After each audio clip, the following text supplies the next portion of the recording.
Good evening. My name is Wallace Gator Bradley, and I'm the president of United in Peace, Inc. I'm also the host of the Bradley Report. People know me as the urban translator, the political consultant that's a registered voter and an AARP car can member. We're going to have a good show. I believe we 5 days away from the election. Let me see, today Friday, Saturday, Sunday, Monday, Tuesday. Let's make that 4.5 days. The election is so powerful. We're seeing a situation where everyone is worried around the country. Trump keeps saying if he loses, he's not going to give up his seat. People are thinking that there's going to be riots in cities across America. I want to say to those of us that's in Chicago, County of Cook, and especially the state of Illinois, vote early. There won't be no need for no noise in Illinois. Especially vote for Kim Foxx, Cook County State's Attorney. Re-elect Kim Foxx, the Cook County State's Attorney. And I want to show you why. Mari, before we go on to me talking about stopping the violence, let's do the Kim Foxx piece.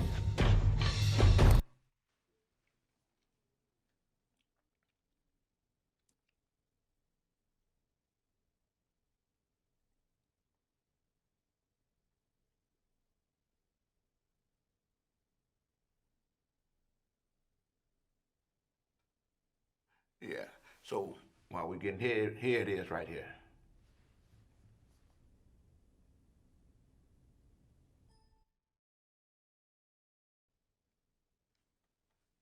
Attorney, the first African-American woman to hold the job, is trying to convince critics she deserves another term. But Republican Pat O'Brien is hoping his message can lead to an upset of incumbent Kim Foxx next Tuesday. WGN political reporter Tamon Bradley has a closer look at candidates' final pitch to voters. There are also shots fired by the offsetting. With Chicago shootings and murders up 50%, the chief prosecutor in Cook County is facing the voters. Will they rehire Democrat Kim Foxx, a champion of criminal justice reform, or pick challenger Pat O'Brien, a Republican promising a tougher on crime approach? I'm not defeating her agenda. All I'm doing is supplementing it with the prosecutor's determination to prosecute violent criminals. That's O'Brien's message, that Foxx is too lenient on criminals. Every stage of her policy, she has failed. It's failed in charging. She's failed once charged to carry through the case to a disposition. She's dismissed over 25,000 cases in her 4 years. That's 30% more than any other state's attorney. Foxx, who's made righting the inequities of the criminal justice system her platform, is defending her record. When we have cases in which we're able to prosecute, we charge them and we prosecute them in the same way that we've done for the last 4 years. This summer, as violence and unrest spread, a frustrated Chicago Police Superintendent David Brown called for stiffer penalties for gun offenders. When they have no consequence, violence continues. That's certainly not naming you, but it sounds like he's blaming you. You know, we've been at this for the last 4 years, and violent crime for the first 3 years of my administration went down prior to Mr. Brown getting here. And so while I understand his frustration from this summer and the violence that we're seeing, it's just not backed up. To close the campaign, Foxx has gone on offense with this TV commercial slamming O'Brien's work as a former circuit court judge and assistant state's attorney. An angry Republican who wants to lock him up regardless of evidence. It's not Trump, it's Pat O'Brien. His view of prosecution has led to dozens of wrongful convictions. What reforms would you back to make sure that the system does a better job? DNA is important. It overturned a lot of the convictions. It wasn't available at the time. We're going to move so that the DNA testing for people who are in custody, whether in jail or whether already convicted gets done more quickly. The state's attorney contest is one of this year's most watched local races. Despite controversy, the Democratic establishment remains with Foxx, while major law enforcement groups back O'Brien. No TV debate for voters. Fox would not agree to one. There is a libertarian candidate on the ballot, Brian Dennehy. We tried to book him for an interview, but we're not successful. Thanks, Amari. You know, one of the things that's so profound about this election, O'Brien is a part of an old evil cabal that was established in the state's attorney's office, from Hanrahan to Richard Daley, that had became the mayor, to Dick Devine, to Anita Alvarez. During the time that O'Brien was assistant state's attorneys, the assistant state's attorneys was working in cahoots with corrupt police officers, including John Burge and others that engaged in torturing African Americans and some Hispanics for cases that they knew that the individuals didn't do. So for him to come out and act like he's screaming that he's about the victim of crimes, when he was responsible for prosecuting individuals that he knew were not guilty, and therefore he made it where the individuals that committed the crime remained on the streets. Okay? So, Cook County voters, y'all made the decision to elect Kim Foxx. You made the decision to, in this re-election race, you made the decision that Kim Foxx was to remain the Democratic candidate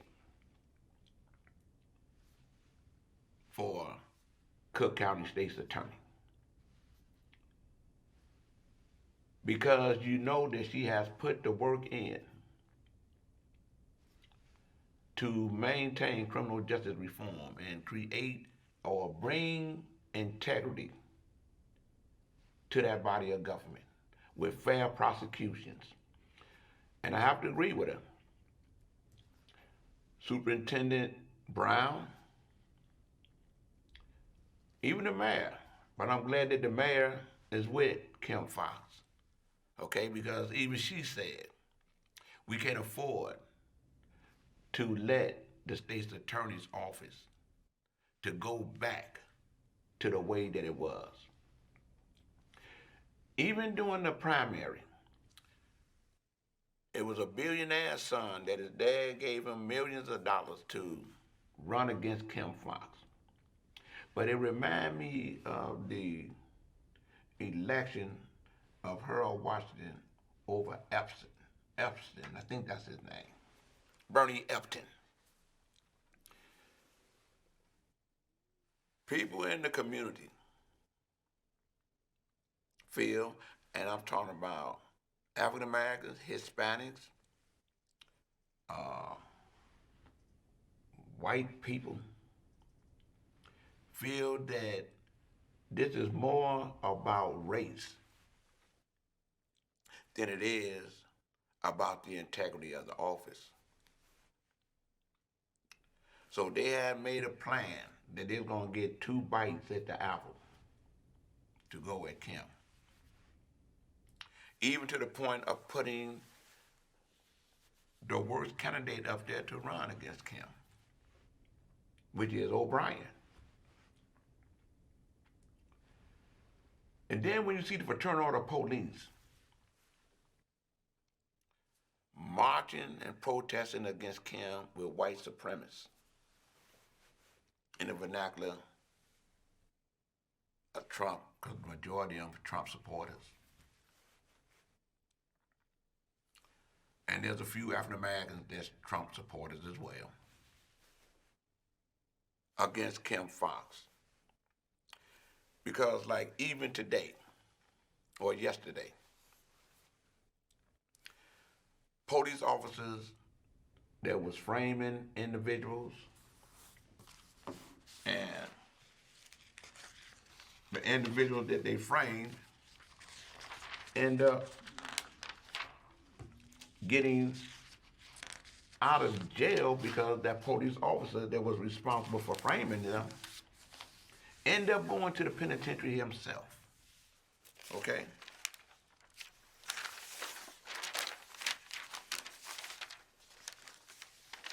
In today's Sun-Times article, it says, standing firm. Fox acknowledges anguish and fear triggered by homicides, looting, but denies her social agenda is responsible. She do not lock the individuals up. She do not make the arrest. That's up for the police officers to get the evidence to be able to take it to a grand jury for the grand jury to find a person indictable for the crime that he committed. She go in and try to get the right bonds to fit the crime. I know this to be a fact. My brother was murdered. The assistant state's attorneys, they come in and they said that the individual that committed the murder, I'm not just speaking for myself, that's usually for a whole lot of crimes, violent crimes, that the assistant state's attorneys go before the bond court, the first bond hearing before the individual, end up getting a judge that's gonna hear his case if we go to trial. They come in, they present the evidence that they got from a proffer. They say what type of crime it was. My brother got shot in the back. Right after he was murdered. The man got arrested on the site because he thought my brother was dead. Okay? When the paramedics get there, because the guy, Mr. Dunmore, the one that had murdered my brother, he called 911 because he thought my brother was dead. Okay? He get rid of the gun. So one can only assume that he had a story to tell the police and the paramedics, possibly, hey, someone came into my establishment and they came to rob me and my friend, my brother, his friend. I'm just did it on assumption. Why else would he call 911? And then he give the spiel that, hey, possibly, they killed my friend. No gun on the scene. But when my brother let it be known to the paramedics and to the police and to his friend that Dunmore shot him in his back as he was leaving the establishment. They arrested Mr. Dunmore right there on the scene as the paramedics took my brother to the trauma over at University of Chicago, where he died after surgery. But when they took Mr. Dunmore to the police station, they did whatever they do to get GSR, which is gunshot residue. It was all over him, over Mr. Dunmore. That's how he got arrested. So he had what one would say a deathbed confession. This my guy from the victim that shot me and everything else, okay? So when he get to court, the assistant state's attorney says, Your Honor, we'd like for Mr. Dunmore be denied to get a bond. So the judge made a decision to give him, not the state's attorney, the judge made a decision to give Dunmore a bond, a $200,000 bond. He paid $20,000. He got out. Now the case called for no bond. So here recently, I believe it was October 19th, the state's attorney, the assistant state's attorney who has the case now, has put a motion in to review the bond. Just like you hear a lot of people end up locked up and they have no bond for the crime that they commit, because once they get an assistant state's attorney who has the responsibility to try the case in a courtroom that's been assigned to a judge that's going to hear the case, they put in motions for bond review. That's what we had in my case. That's where we at in a whole lot of cases, okay, that end up with no bond. So again, it's not Kim Foxx's fault. The judge has the distinct privilege to make the decision if an individual should be released on bond. So for O'Brien to put that loud like Kim is responsible for individuals that's getting out on bond, that's not true. That's not true. So check O'Brien's record, check Kim's record, okay? Today, embedded Cook County State's Attorney Kim Foxx said Thursday, it's in today's paper, she understands the fear Chicagoans feel after 2 devastating rounds of looting and a 50% surge in homicides and shootings. But her social agenda is not responsible. She's not responsible for any of that that's happening. Okay? She's not doing what you hear Trump doing, telling the Proud Boys or the thugs or whatever it is, stand down and be ready or whatever that is he said, okay? Kim not responsible for the looting, the homicides, or the shootings. The cases that she has prosecuted has went up because of good and fair prosecutions based on the evidence. Not like O'Brien now and the past state's attorney's office that wasn't dealing with fair prosecutions, okay? They was framing individuals. They was covering up police misconduct. They was doing all kind of nefarious things. And everybody in the county of Cook know how corrupt the state's attorney's office was, how racist it was. Some of the majority of the judges that's on the bench now used to be corrupt and racist assistant state's attorneys. So I'm saying that to say this.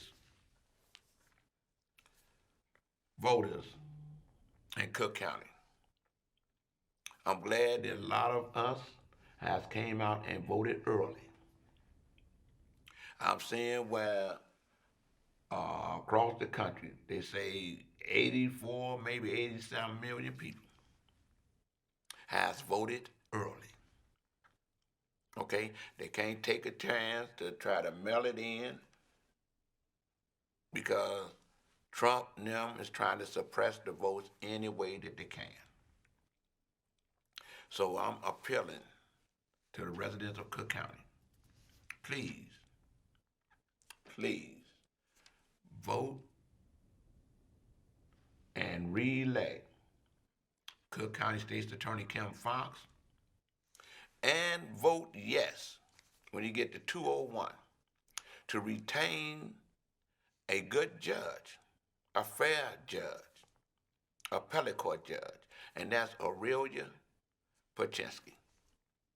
Vote yes when you get to 201 when they're talking about the retention of the judges.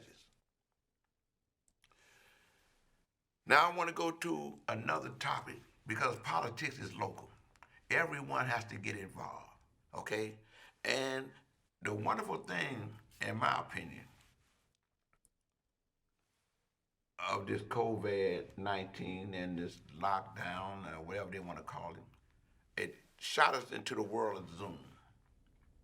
It shot us to a world where we don't have to depend on what the mass media says. And it has allowed people in various communities to be able to communicate on Zoom. And I got a thing that's coming up. Amari, hit this piece, the political street talk. Political street talk is where this brother, Dr. Lamont Baker, is having where renowned individuals will be on a panel, and we will be giving our take on the politics from the streets. What I mean by that, from people on the corner to when they was able to go to the bars or the barbershop, and reputable people, whether they're able to talk in church, we all know one another. He's gonna have that's Mr. Timuel Black, the icon within our community, that know the politics and academia and the history of Chicago. Street talk. You can have conversations with Timuel Black if you see him at a restaurant, if you see him anywhere. Alderman Walter Burnett from the 27th Ward. An ex-felon, such as myself, that were able to get pardons from the governors. And look at us now. Professor Robert Starks, another great political icon that can give you the history of state, city, county politics and federal politics. Him and Timuel Black will tell you about presidents, about the importance of electing senators. I'm going to be on the panel as the president of United Peace, Inc., urban translator, and y'all know I'm the host of the Bradley Report. And there's a young lady, her name is Nature Lawrence. Let me make sure. One thing you don't want to do is call a woman by the wrong name.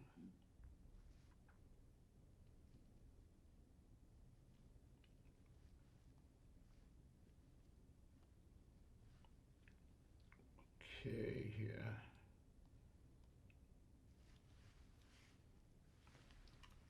Yeah, I was right. Nature Lawrence. She's the CEO of a Nurtured Success nonprofit organization. And then you got Robert Carroll, okay? Brother Starks is from Northeastern Illinois University. And you know, Alderman Burnett is from the 27th Ward. He's the alderman and the committeeman of the 27th Ward, and a protege of Illinois Secretary of State Jesse White. And then we got the great Chicago legend historian, Timuel Black. That's gonna be Sunday, November 1st at 5 p.m., okay? The view will be on Facebook Live if Dr. Lamont Baker's Facebook Live page. You're gonna hear more about that, okay? I'm just putting it out there to let you know what's in store. Now, the next piece that I want to bring out is the importance of early voting, okay? They said that there's a pivotal Midwest states see an uptake in young voters. I want to say to the millennials, to the Generation Z, hooray, hooray, Hooray, hooray. This is a historical vote, and y'all gonna make the decision. Could you hit that right there? Thanks.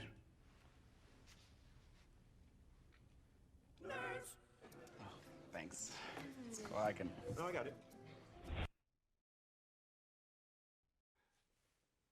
It's very important that the young adults come out and let it be known, because we remember when it was young Jesse Jackson,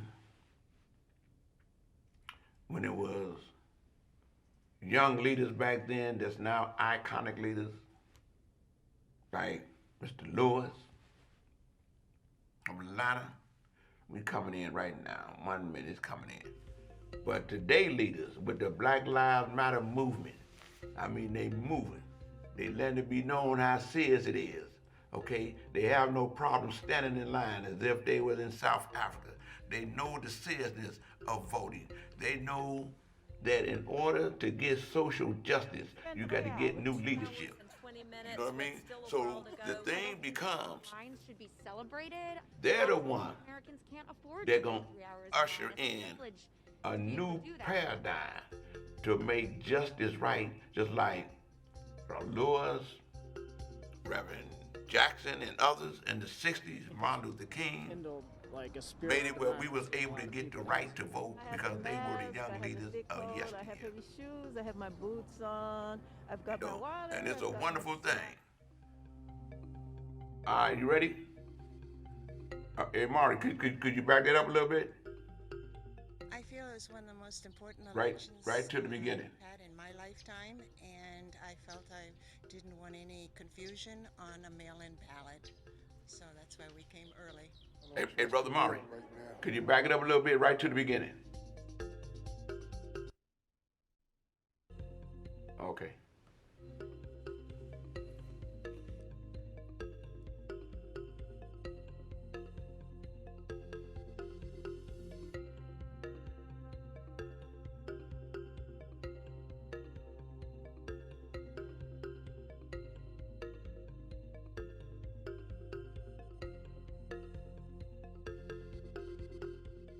Spend 3 hours. 2 hours and 20 minutes with still a while to go. I don't think that long lines should be celebrated. Lots of working Americans can't afford to wait 3 hours in line. It's a privilege to be able to do that.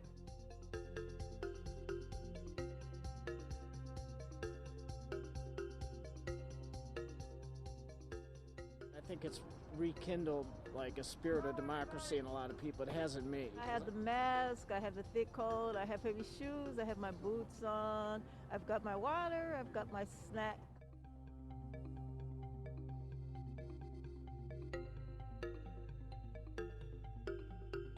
I feel it's one of the most important elections we've had in my lifetime, and I felt I didn't want any confusion on a mail-in ballot, so that's why we came early. I don't trust the mail right now. That's why.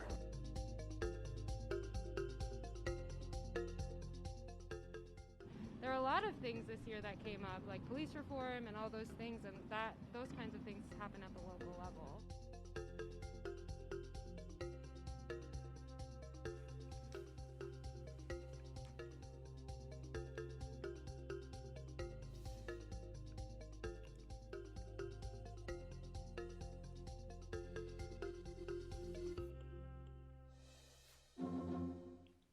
You know, it's a real push on the importance of voting, especially with the continued shootings of African Americans by police officers.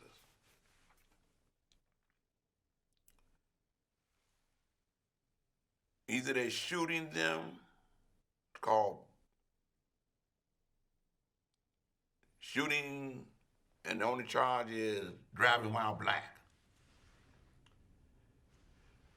They have no concern for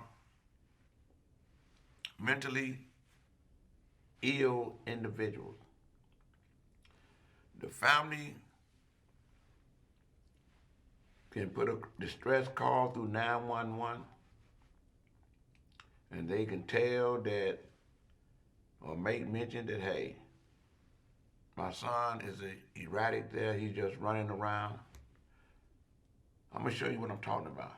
Amari, hit that piece about the woman tries to restrain the son moments before the fatal shooting in Philly. I think the young brother's last name was Wallace. Could you hit that video for me, man? BC 10 breaking news. You ain't had to give him that many shots. That breaking news first tonight. A man who investigators say was armed with a knife is shot dead by Philadelphia police. And tonight, that deadly encounter is sparking a demand for answers as protesters line the streets. And some turned to vandalism, breaking glass and spray painting at this police precinct. And just into our newsroom, several officers are being taken to the hospital after being hit with bricks thrown by protesters at the 18th District. You're watching NBC 10 News at 11. I'm Jim Rosenfield. And I'm Jacqueline London. The shooting happened this afternoon at 61st and Locust Streets. That's in the city's Cobbs Creek neighborhood. NBC 10's Matt DeLucia is live at police headquarters in Center City. Matt, what are you learning about this? Well, police tell me it was two officers who fired several shots at 27-year-old Walter Wallace this afternoon. Police say that he was waving a knife, and witnesses don't dispute that. His mother was even there trying to restrain him, but some argue that shooting him went too far. A witness sitting in a car started recording when the commotion began near 61st and Locust Streets. Philadelphia police say around 2:45, officers were called because of a domestic incident involving a man with a knife. We don't know what happened before the recording started, but in this video, you can hear the officers yell for others to back up and then to put the knife down. Officers ordered him several times to drop the weapon. Fortunately, he did not do so. Moments later, we hear several gunshots as the camera falls.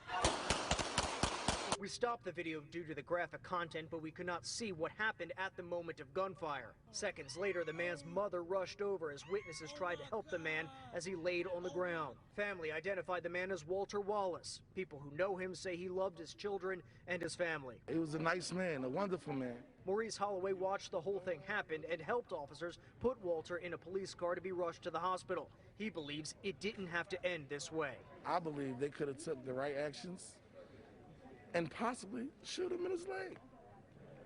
Shoot him in his leg or not shoot him at all. Cops need psychological evaluations. The anger spread throughout the 6100 block of Locust. This right here for a pocket knife is 15 shells laying down there. Several city leaders responded, including Police Commissioner Danielle Outlaw, who said in part, "I recognize that the video of the incident raises many questions. Residents have my assurance that those questions will be fully addressed by the investigation. While at the scene this evening, I heard and felt the anger of the community. Everyone involved will forever be impacted." Several videos like this one have been shared throughout the night. Fortunately, it appears that the officers were wearing body cameras. The body cameras were activated. So, you know, we should have a lot of video along with eyewitness statements. And this is being handled tonight by the officer-involved shooting investigation unit. Meantime, police union president John McNesby says that his officers are being vilified for doing their jobs after being confronted by a man with a knife. He is asking for patience as investigators gather all the facts. Live at police headquarters tonight, I'm Matt DeLucia, NBC 10 News. We saw all the anger, frustration, and demand for some answers. Matt, thank you. And this is video just into our newsroom. You can see dozens of protesters taking to the street in West Philly in response to that shooting. This is right near Malcolm X Park. The UPenn police station in University City has been vandalized. You can see smashed windows and spray paint on the outside. You know, remind me of Laquan McDonald.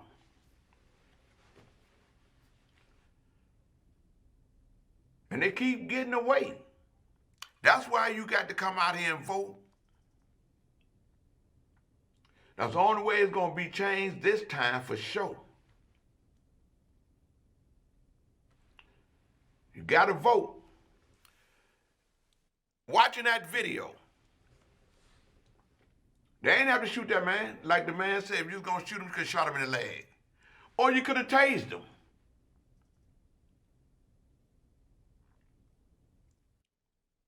He could have tased him. He didn't have a gun. They saw the mother. Why is it every time a domestic violence call go to 911, it end up being a homicide that was done by the police officers? But don't get me wrong, and I don't want you to get it twisted, because I feel the same intensity when someone black kills someone black. And especially when they're shooting at someone, I'm against any of that. When they're shooting at someone, 9 times out of 10, an innocent person gets shot or killed. Especially a child, an elderly person, a young lady. And that's why I'll be pushing this thing about the code. I believe Black Lives Matter 100%. Whether it's a black person that gets shot by a police officer or gets shot by another African American. Let's go to work, Mari.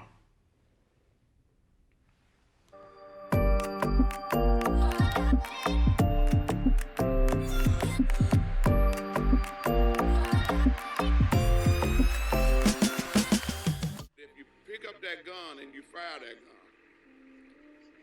anyone that get harmed from you firing that gun, that's an innocent bystander. We asking the community, ostracize them, push them out, don't let them hide anywhere, don't support them, and let law enforcement do their job. The code is this: if you pick up that gun to solve your problem, I'm not endorsing violence. I'm saying you're violating the code if you discharge that weapon and innocent people get shot or killed, especially a child or an elderly person. And the community must uphold that code. He got his shoe shined. The reason that it worked in the 90s, because everyone was a part of it. Kids, women, elderly, was off limits. You didn't touch him. Didn't touch him. Ostracized from the community, pushing you out of the community, not supporting you in the community, or protecting you in the community, so that law enforcement can do their job by apprehending.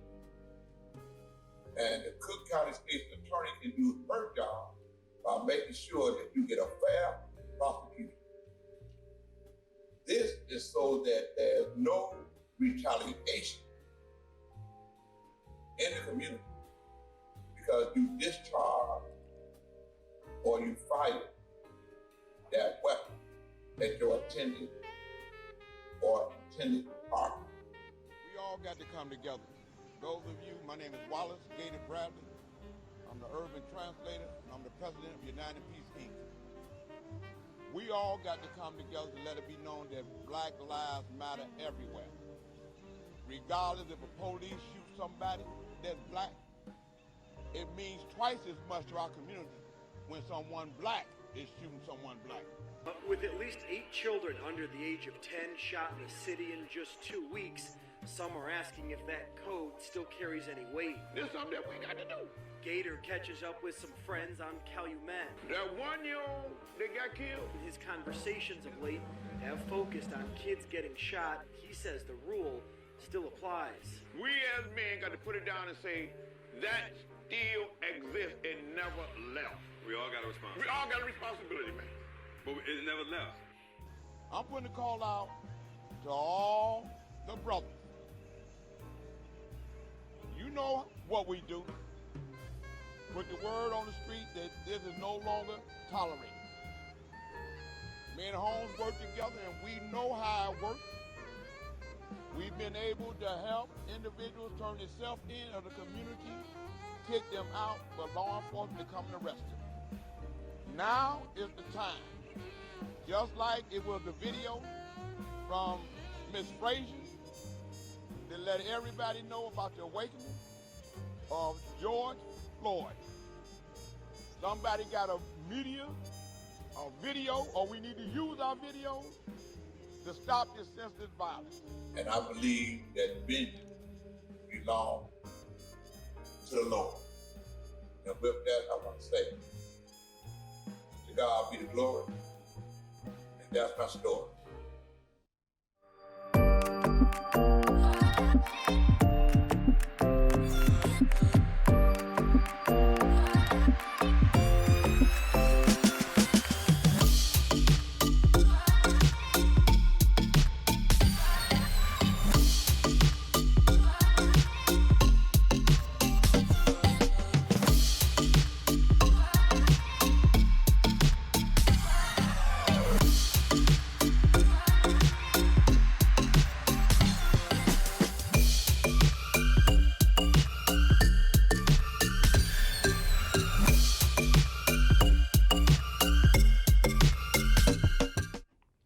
Hey, Mari, the next story I want to come up, Kyle Rittenhouse, the guy that's supposed to be, that story right there. 1 minute. You hold it right there. Got word of that ruling about a half an hour ago, and the Lake County Sheriff's spokesperson tells me they already have Kyle Rittenhouse transferred to Wisconsin, where he will be in custody facing charges as an adult for murder.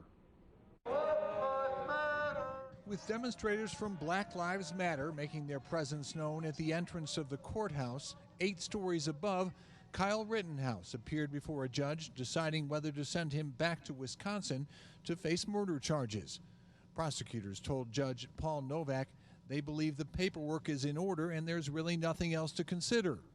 Demonstrators agree. I don't know why he's still here. It's just delay, because he doesn't want to face the consequences. Video of Rittenhouse in Kenosha, Wisconsin on the street walking with and firing an AR-15 rifle has been seen worldwide. It happened during the protests over the police shooting of Jacob Blake. The 17-year-old Rittenhouse, who is from Antioch, Illinois, allegedly shot 3 people, killing 2 of them. His mother, Wendy Rittenhouse, who was in court, was originally expected to testify, but attorneys decided instead to call no witnesses. They are expected to claim he fired in self-defense. I do believe from the bottom of my heart that this is a political prosecution, said Rittenhouse attorney John Pierce. There's nothing political about killing people. There's never a time to kill. He's a murderer. Clyde McLemore says he led some of the protests in Kenosha, and he confronted Rittenhouse earlier in the evening before the shootings. I could have been killed because he had his AR-15 on his shoulder.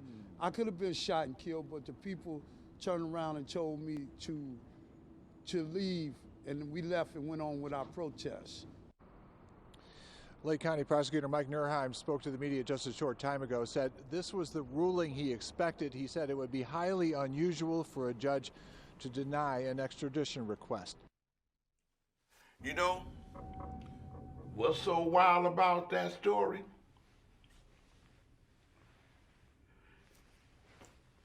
He was white.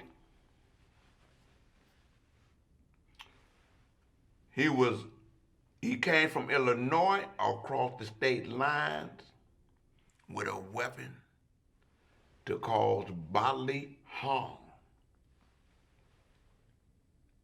He walked past the police with the gun after he shot the people. The people was telling the police that man has just shot 3 people. He walked past the police armored cars, whatever it is, rolled by him, waved at him, gave him a bottle of water.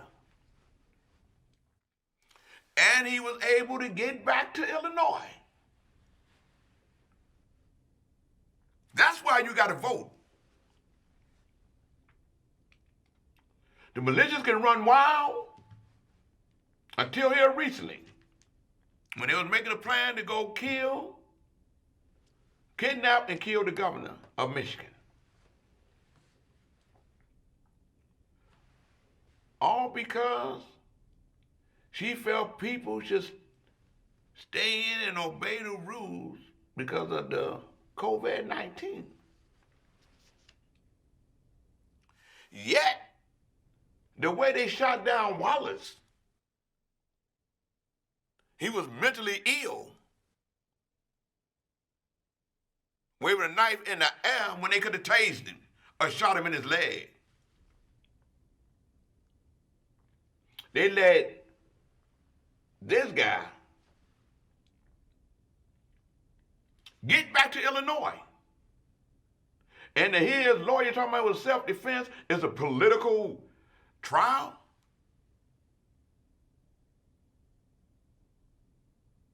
He murdered 2 people and shot another one.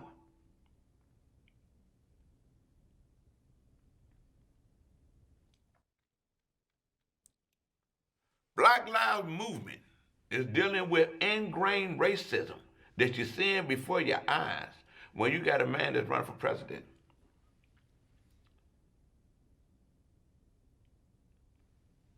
This guy that did that shooting was at the president's rally. The same president that was at a debate with Vice President Biden, the first debate. And when they brought the thing to him to repudiate or say he's against white supremacy, he gave a call to the Proud Boys, that's the epitome of white supremacy, and an armed militia, to the point that the government is now seeing them for what they are. Domestic terrorists. So now everybody is spooked and wondering if Trump loses the election, it's going to be some violence.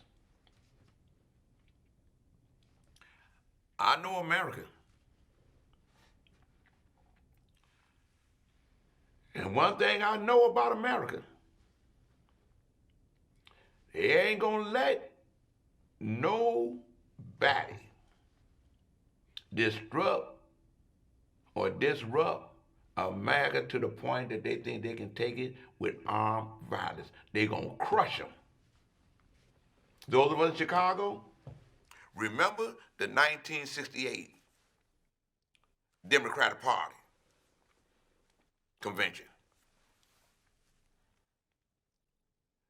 And the way they beat them people, and they weren't black, but the way they beat them people, because they weren't going to have it. The way they went at those militias that was planning to kidnap the governor in Michigan, they knew they had to stop that quick, because for the president to let militias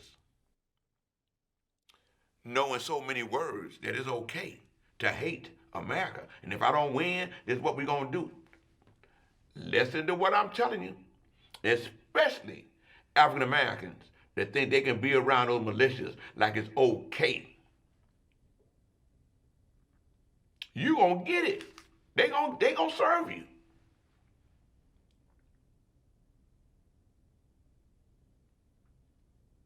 For all you black Trump supporters, you got a right to support who you want to support.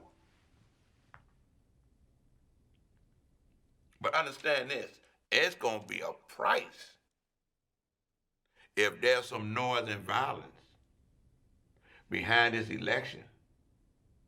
And it's because if Trump loses, he refused the transition.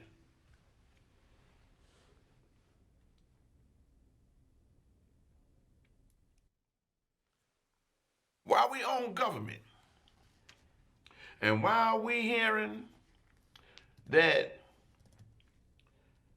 the coronavirus It's almost 9 million Americans that have it, almost more than 250,000 Americans that died from it. And people feel they got a right to feel because the president didn't do his due diligence as the leader of the country. He didn't tell people what he knew about the virus when he found out about the virus. Well, the same thing happened with, for lack of a better phrase, the irresponsibility of the governor of Illinois. And I'm his supporter. True blue. I helped elect him, like I helped elect a whole lot of other people. But I feel that once you get elected, you got to uphold the standards of your office. And there's a law called the Nursing Home Care Act that the governor refused to order or ask his appointed director of the Illinois Department of Public Health to enforce the Nursing Home Care Act, Section 8, against the nursing homes that aren't in compliance. It's dealing with those where there's willful neglect, abuse, even to the infective or the infective disease, COVID-19. Within the nursing homes, where the employees of the nursing homes and residents within the nursing homes have died. I want you to see this Channel 5 story. I'm going to see if this the one where they got the video where the reporter is telling the story. Okay, no, it's another one up there. Let's say Channel 5. Hit that. No, go up. Let me see. Go over to the left where it says, oh, it's a Channel 5. Oh, no, I do. I'm going to send it to you right quick. It's a list, the secret list.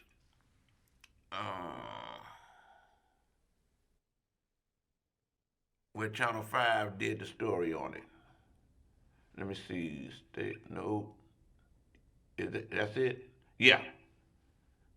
Show that right there. Thank you, man. ¿Estás buscando trabajo? Te tengo la solución. SureStaff. Somos una compañía con más. So we get past that commercial. I want you to hear it from their reporting, okay? And I'm going to share with you. Of wearing a mask and social distancing. Let's take a look at the numbers in Indiana tonight. The state reported 3,200.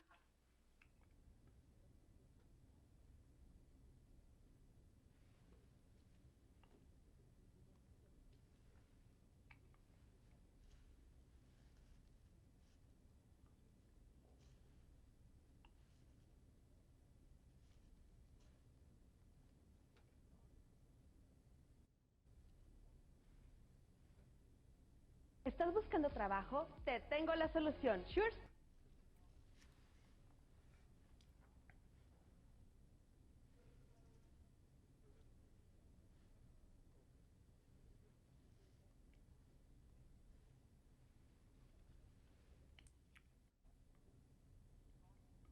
Rush hour near 111th Street. State police say the shooting caused a crash. There is one report of a non-life-threatening injury. So come on, right after that. That's the story that just came up about the shooting. Top of the news.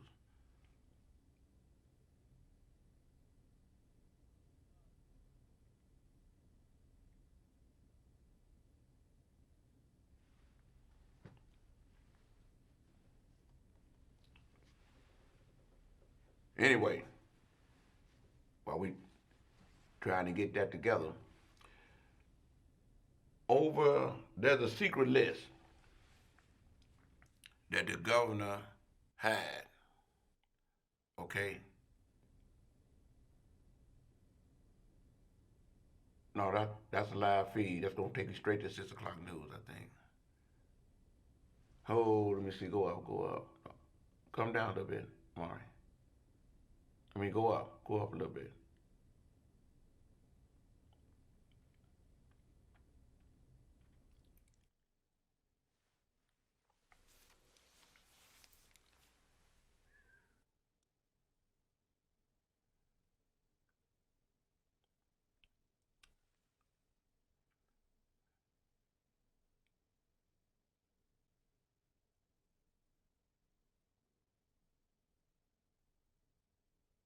Got to be up there somewhere.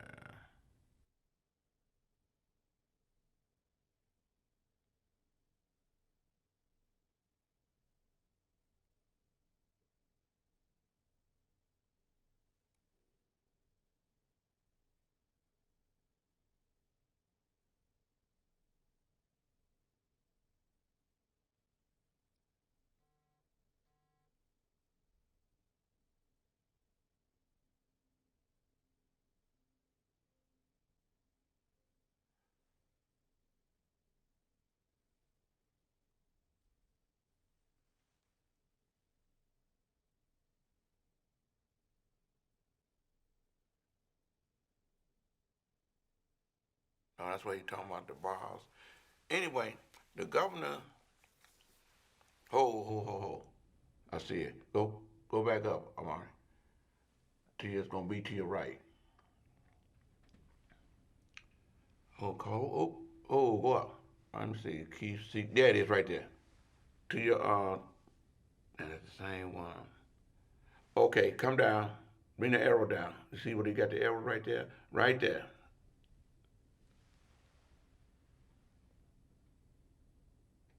As soon as commercial is over, it's gonna come right on.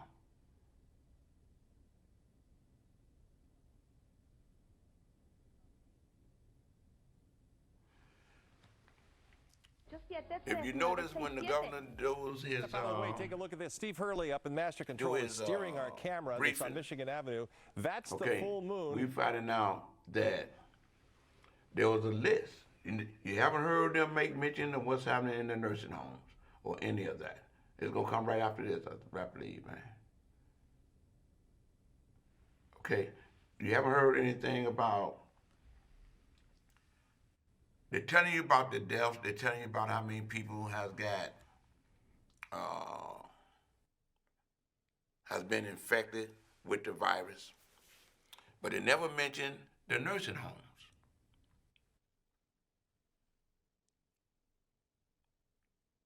Okay, they never mentioned what's happening with the nursing homes. Well, we can't find it to take. We're going with this here, man. It said Illinois keeps a secret list of thousands of coronavirus outbreaks, okay? Channel 5 ended up with the list. Come on down, son, Amari. Right here. It says, NBC5 investigates. Chicago investigators have found thousands of little-known outbreaks of coronavirus in Illinois. The reason all the attention is coming out is because the governor wants to close all the restaurants. And so people say they need to see the metrics for that, okay? In Illinois, bars, retail stores, preschools, workplaces, gyms, clubs, churches, and parties, all kind of parties across the state. Yet for months, the state has concealed these outbreaks from the public, despite the fact that these are the very cases that could directly support officials continue pleas for people to avoid large groups of people. Okay? Now, what they're saying, from what I've read, they want to close all the bars and all the clubs and all the restaurants. But they got a list that's finding out a lot of the infections from the virus is coming from private house parties more so than from the restaurants, because the restaurants are doing everything that they possibly can do to make sure that they're not in violation of whatever's decided to help bring down infecting other people with the virus. Case in point, they say, Gator, the restaurant, you got to close the restaurant or you got to slow it down. You normally can have 100 patrons in here. You can only have 25. I said, okay. Me, I'm going to make sure I have 24. Because it makes it easy for me not to have 26. They say, Gator, you got to make sure that people come in, they're not eating or drinking, they got their masks on. Okay. You got to check their temperature. You get the little gun, y'all that went to restaurants, y'all saw it, they either check your head or they check your wrist. Okay. Now, the people that's having a private party at their house or a reunion or a repast,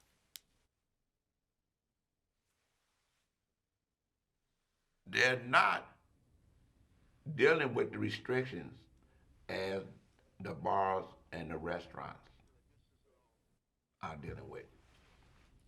So therefore, the virus is able to go from one individual to the next unchecked. But the thing that got me, Maury, bring it up some.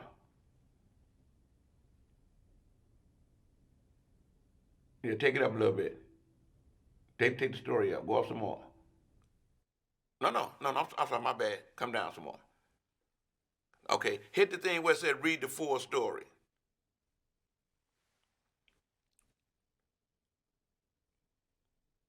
Okay, now come down some more. No, go up, my bad, go up some more. Hold it right there, let me see. Go up some more. Go up some more, go up some more. 3967. Now NBC5 investigates. Did you know the state of Illinois keeps a confidential Hey, list there of it is right there. coronavirus outbreaks? Good man. Parties, golf outings, restaurants, and bars, all on a list the state has been keeping secret. But now the NBC5 investigative team has it, and we will show you what's on it. Here's Phil Rogers.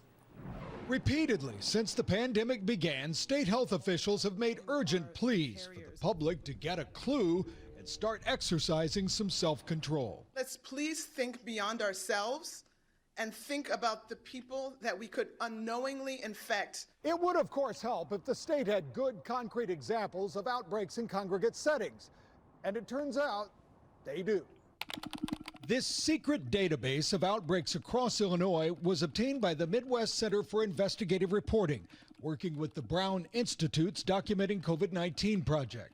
It shows thousands of coronavirus outbreaks in the state, resulting in the infections of over 43,000 people. This was not information the state wanted released.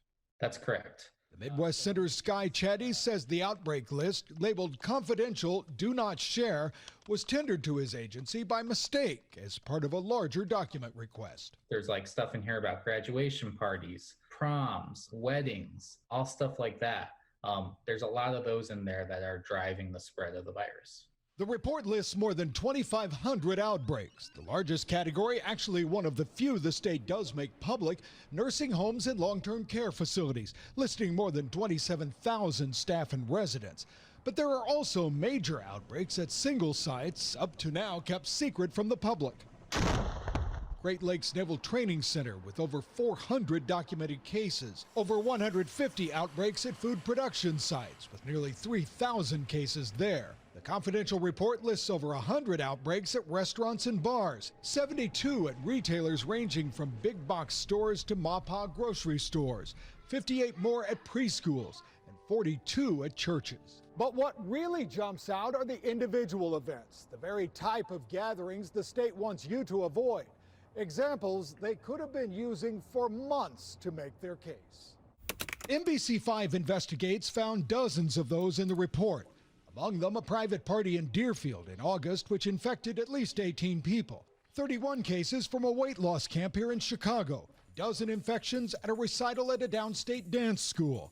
And a golf outing at a country club in Logan County where 14 people were infected and one person later died. Many of the listed places in which people come in contact with one another are either private homes, private gatherings, or in bars and restaurants. In response to our repeated questions, state officials insisted, even this week, that they couldn't release the information due to privacy rules. But nothing in this report identifies any of the patients. And other agencies, among them Los Angeles County and the health departments in Colorado and Kansas, do release very specific outbreak information. Now, in a sudden change of heart, Illinois officials say they'll be making theirs available too. You'll see that data as we come forward with it, but it'll be in the next few days or early next week. With the onset of winter, officials have warned that indoor gatherings could lead to super spreader events. The confidential data suggests those events have been happening all along. Some at sites the public frequents every day. When we released the data, that was our mindset, was this is information the public needs that hopefully they can use to make good decisions to protect themselves and their families. We also think it's important for you to see the state's secret virus report, so we've posted it on our website, NBCChicago.com. There you'll see lots more examples and a searchable table of outbreaks and exposures from across Illinois. You know, what's so Bill Rogers, NBC. So key about that story, like he told you, you can go online and find the information, like I did. One of the things that gets me, it says, have now analyzed the list, and it appears through September, nearly 1/3 of the confirmed outbreaks occurred in 988 nursing homes and long-term care centers across the state, resulting in the sicknesses and in many cases deaths of more than 27,293 staff and residents. And in fact, after much public pressure last spring, they are now posted and updated weekly. But the governor and the Illinois Department of Public Health Director has a responsibility to check those nursing homes, hold them accountable for willful neglect, abuse, even to the spread of the COVID. And they let it go on and on and on and on and on up till today. We're about to be in November. They wrote a press statement about what I'm saying now in August, saying that they knew about complaints in the thousands of willful neglect and abuse by the nursing homes that weren't in compliance of the Nursing Home Care Act that led to employees being infected and dying, and the residents of the nursing homes being infected, sometimes from the employees, and dying. And they have not held the nursing home accountable based on the law here in Illinois.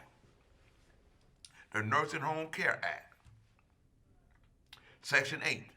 What that does, when the governor order or acts the director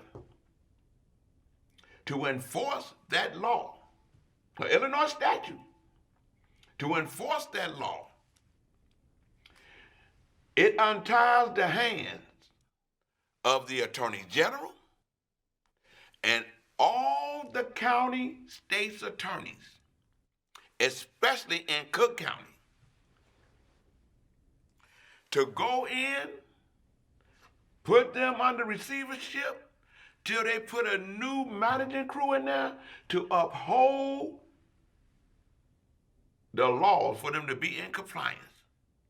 And could you imagine all the lives they would have saved?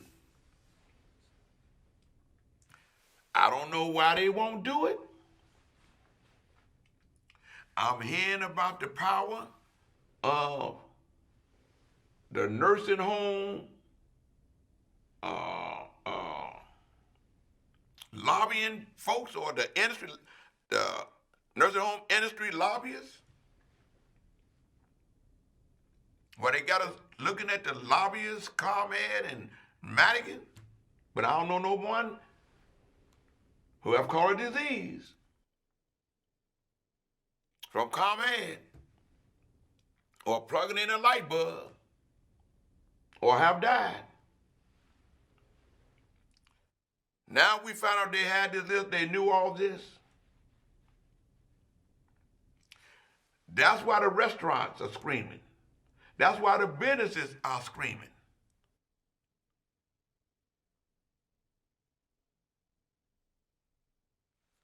Governor, I'll make an appeal to you again. And not just to you, to the state senators, to the state representatives, because you're going to shoulder the blame too come the next election. Because you're aware of this happening, you're aware of the nursing homes that's in your districts. Alderman, you're aware of the nursing homes that's in your wards, talking about Chicago and Cook County.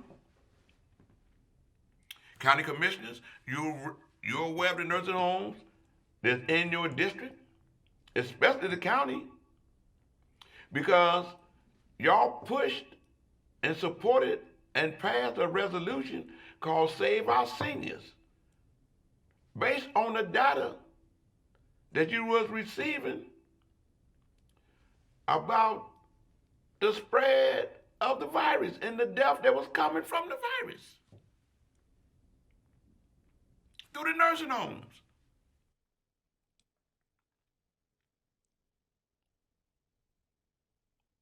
He has a responsibility.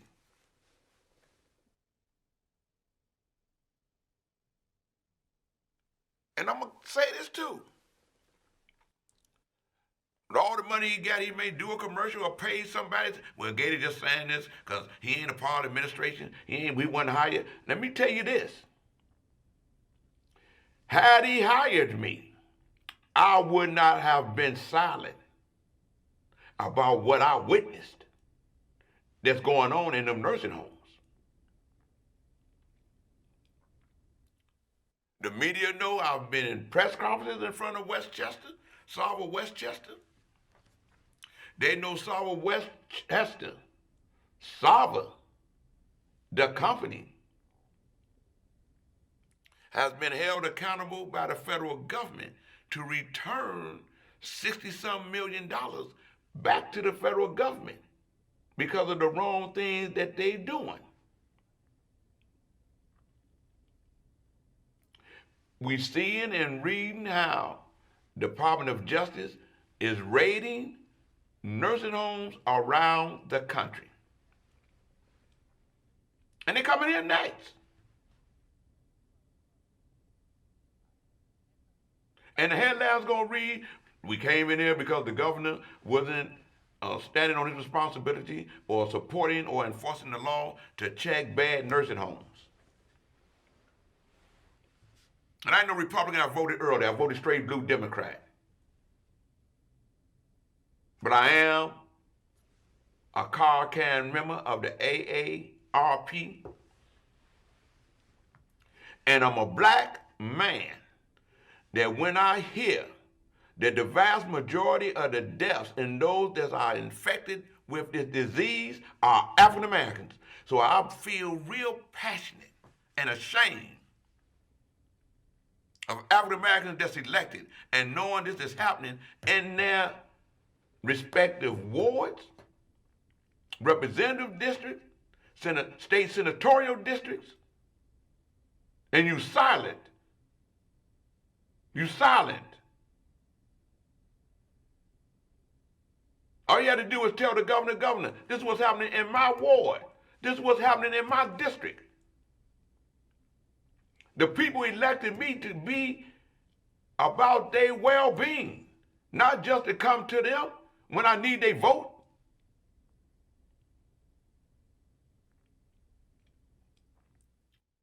People telling me, man, Gator, I'm worried, man, my father, my mother. You telling us to vote? And then when we put a call out to them to check on our seniors and our residents in the senior homes, because we can't get in there. Are you telling us to vote early before they die? So come on. Election will be over on the 4th. On the 3rd in Illinois.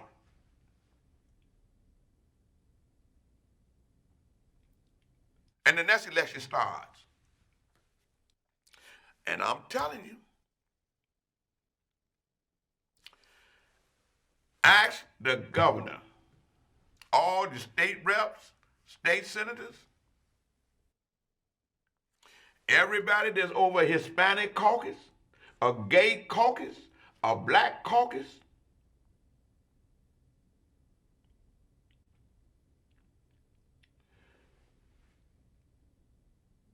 Madigan that's over the representatives, the guy that's a state senator president, ask the governor to enforce that law, man. Because more and more stuff is creeping out and coming out. That secret list is very important. Because in all your briefings that you've been doing, Governor, you have not mentioned what's happening in the nursing homes. Not only that, you have stopped saying, given the race, the gender, and the age of individuals that's dying, man, that's getting infected with those diseases. And I'm saying that one case, Miss Lottie Smith,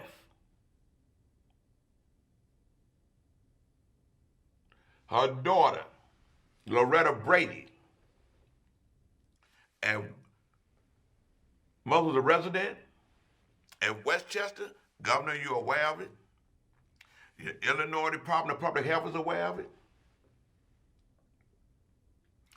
They calling for pictures now to try to catch up because this story then came out about the release of the secret list. And the question is on everybody's mind. How powerful is the nursing home industry lobbyists that they can stop a governor from enforcing the law and stop the elected state officials from saying enforce the law that they voted on?